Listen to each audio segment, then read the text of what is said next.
Well, hello and welcome back, everyone.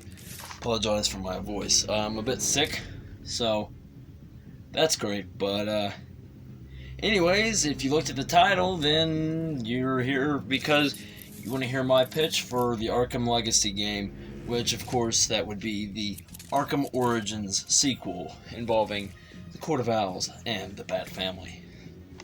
So, anyways, let's start with story, shall we?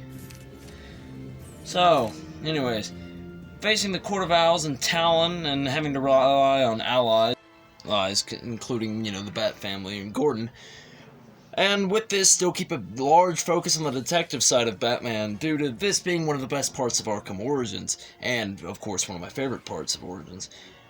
Every encounter with the Court of Owls and Talon should reveal some sort of other clue and start hinting at what the big reveal may be. And seeing as how Batman, and at the end of it, I would see Batman and the Bat Family being a lot closer to the GCPD, seeing as how that was part of the arc in Arkham Origins, was Gordon learning to trust Batman a bit more.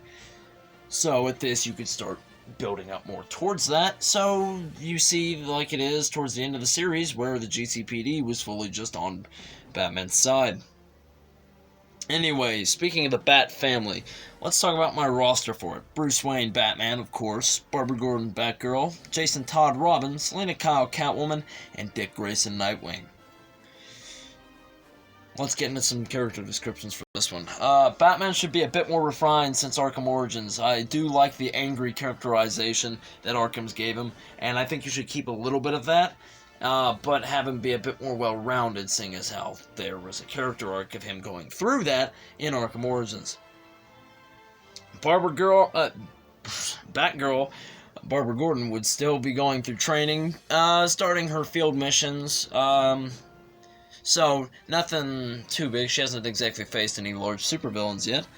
Robin, Jason Todd, should be very hot-headed and stubborn, and almost angry and brash, like Bruce was in Arkham Origins.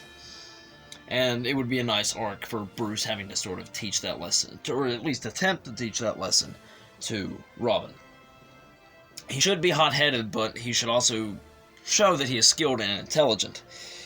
Catwoman, of course, would tread the line of thief and hero, as she usually does. She's willing to help, but has her own personal gain in mind, as that's, the norm for the character.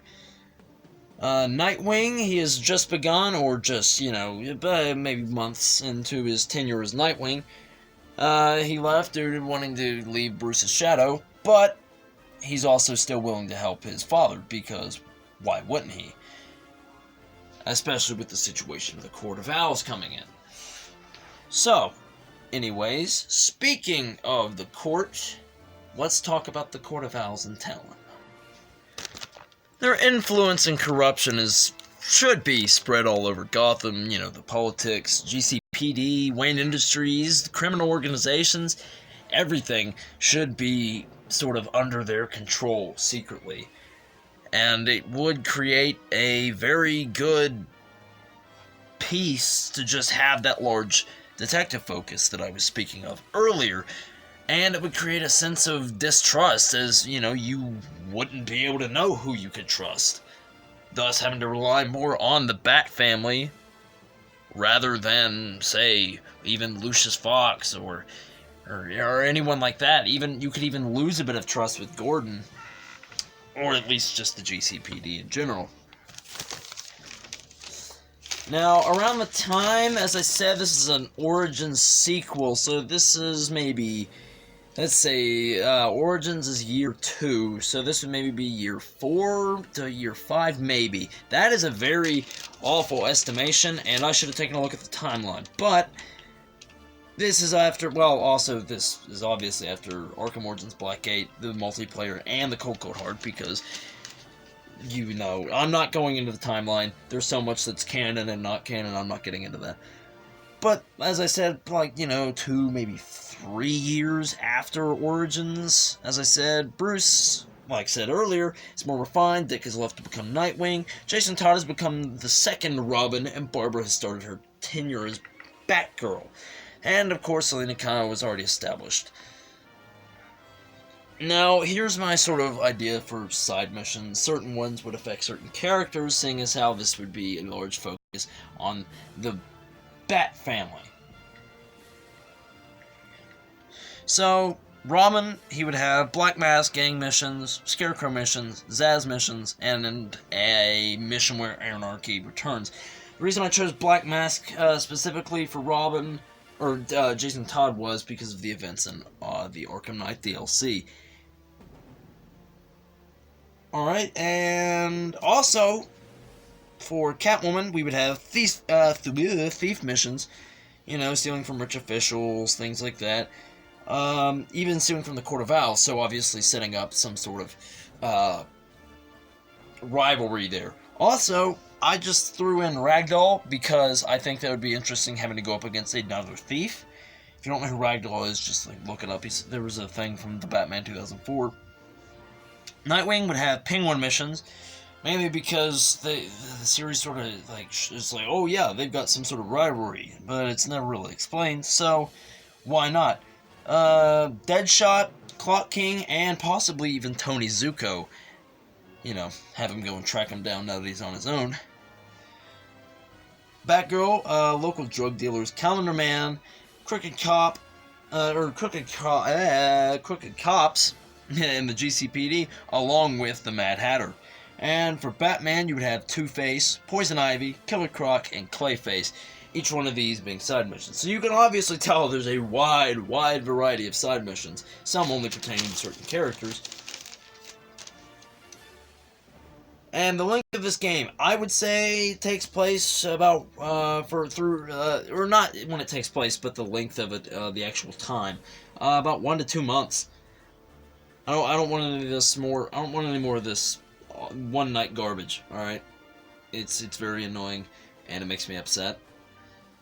So next, let's get into my DLC ideas. So these are just things I thought of on the spot. Seeing as how I mentioned Two-Face earlier, I thought I could have a DLC where it's it makes Harvey Dent into Two-Face. I think that'd be very interesting. We are like similar to Cold Heart, maybe a bit longer and a bit more free roam. Challenge maps, you know, you can put in new ones and the favored ones, whatever. And another one that's after Legacy, Deathstroke and Bloodhaven, with Nightwing. Specifically because it said that Deathstroke doesn't come back to Gotham till night. So that's why that's in there. Finally, we can get into gameplay. What I've been wanting to talk about this whole time.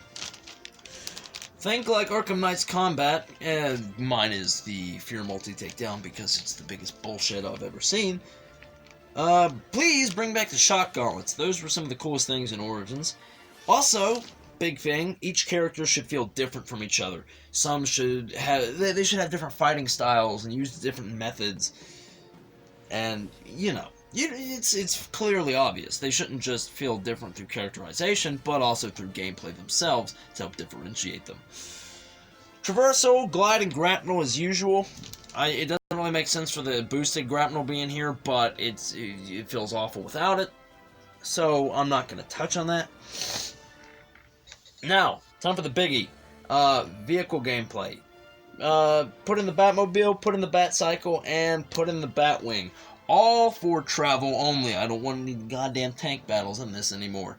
That was a big problem with Arkham Knight, and I don't want it in Arkham Legacy. People just want to drive, alright?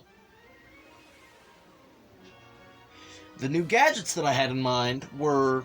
Alright, so some of these are from videos that I've watched, specifically a bunch from Degenerate J. Please check out his channel. But 2 of them are taking out lights using batarangs, which would work very well in my opinion.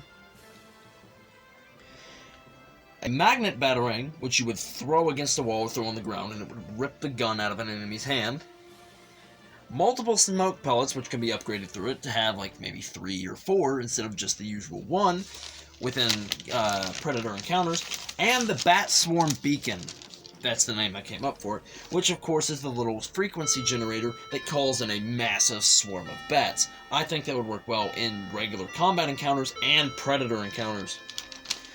Now, time for the bat suit, shall we? Cosmetic damage such as scratches, holes, burns, dirt, grime, And also actual damage, as in, lower armor protection and, easier damage caused when it's lower. All that should be able to be repaired throughout the game. I'm not the biggest fan of it not being able to be repaired. So basically the idea is you return to the Batcave, and you can go and upgrade the suit, repair it, and fix any of the holes, burns, and gashes, and rebuild up the armor. The more damage is caused, the easier damage is taken, but it also has a visual effect. But it also has an actual mechanic effect. As a way to put it. If you get what I'm saying. Next, the Batcave.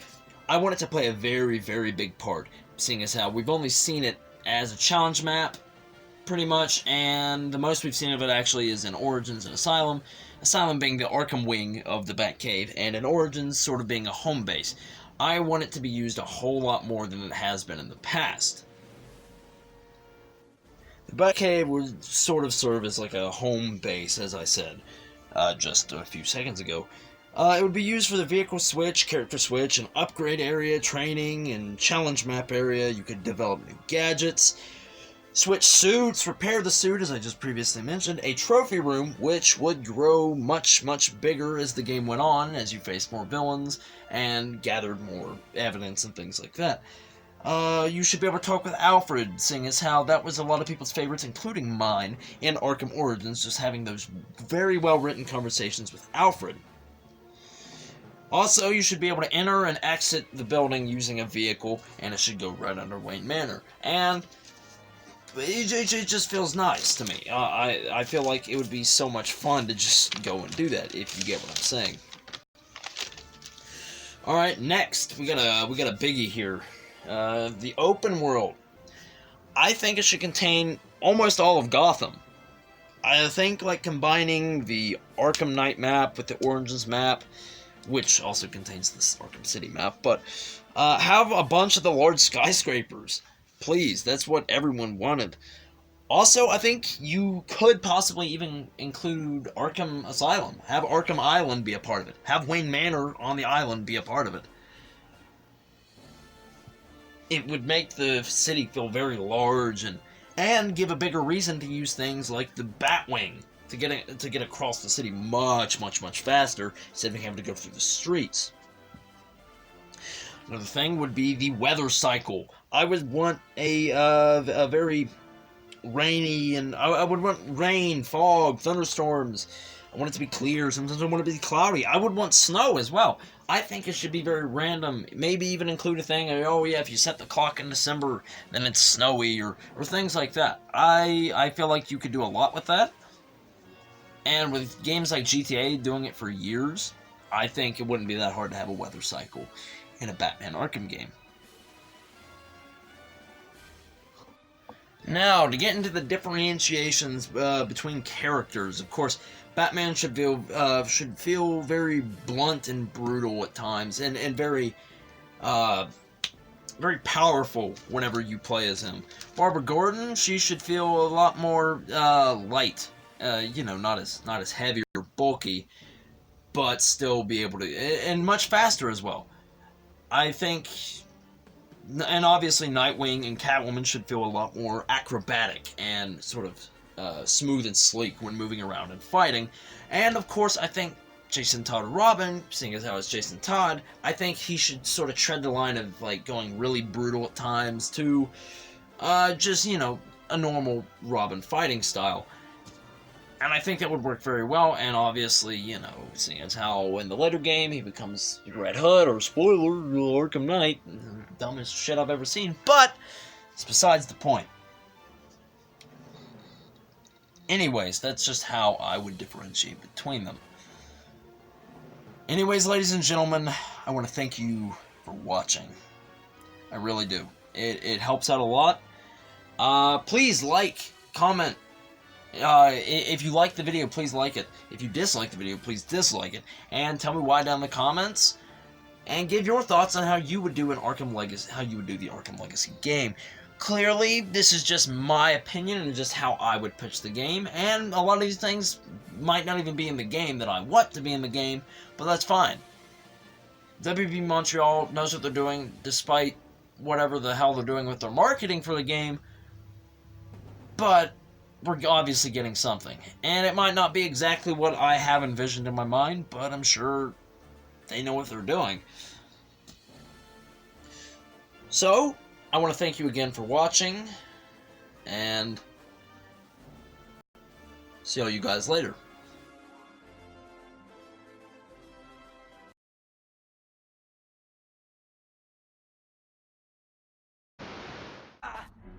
That's just peachy, because I want you to see every minute of this. It's a killer. My